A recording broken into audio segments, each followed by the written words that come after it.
Well, good morning, everyone. Pastor Corey Rowland here with Yorksville First, Midvale, and Newport Global Methodist Church. Bring you a devotional today out of the book of Obadiah. In Obadiah, verse 12 to 14.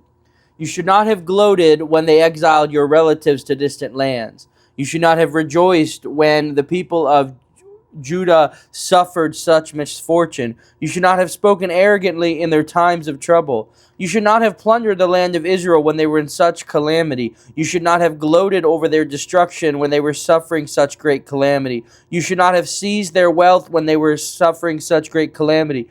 You should not have stood at the crossroads killing those who tried to escape. You should not have captured the survivors and handed them over in their terrible time of trouble. So here we have Obadiah the prophet prophesying against the Edomites. The Edomites, as you know, they are related to Israel through Esau.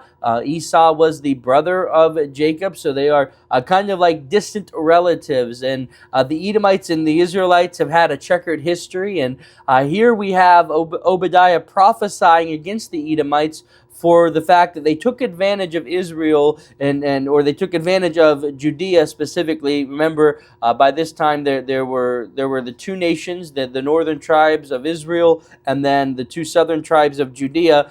They were all of the tribe of Israel from Jacob, who later his name was changed to Israel. So they were all descendants of Jacob and therefore distant relatives of the Edomites. But specifically here, we're talking about the nation of Judah, the two southern tribes. And the Edomites here, they were quite glad to see Judah facing the trouble that they faced. They were quite glad to see all of the calamity, and it talks about them over and over again rejoicing over that calamity. And not only that, but really taking advantage of it to plunder them, to stand at the crossroads and kill those who tried to escape, and worse yet, to capture the survivors and then even hand them over to their terrible fate, even stop them from escaping. And really this calls into question, how often do we find ourselves rejoicing over the misfortunes of others? I can imagine that you're probably even thinking of somebody right now that you wouldn't mind seeing some bad things happen to them or some misfortunes happen to them.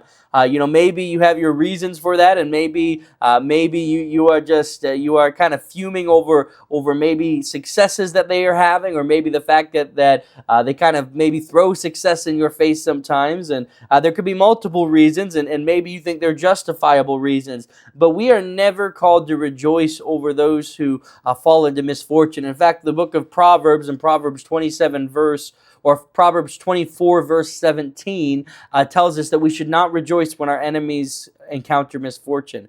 And isn't that such the human response? I mean, we like it when our enemies fall. We like it when our enemies undergo misfortune. But we understand that God alone is the ultimate judge. That God alone is the one who is the God of perfect justice and the God who deals with all matters. And for the Edomites, they were eventually wiped out. They were eventually destroyed, and they were laughing over the misfortune of Judah, and then they suffered their own misfortune. And so we are called never ever to rejoice or be glad over others' misfortune. And in fact, one of the ways that we love like God, this agape love, as 1 Corinthians 13 teaches, one of the ways that we rejoice is that, or one of the ways we reveal this agape love is by not rejoicing over the misfortunes of others, by not being glad over the misfortunes of others. And so we are called to pray for those who would persecute us. We are called to pray for those who would even consider themselves our enemies, and that's one of the ways we love like Jesus.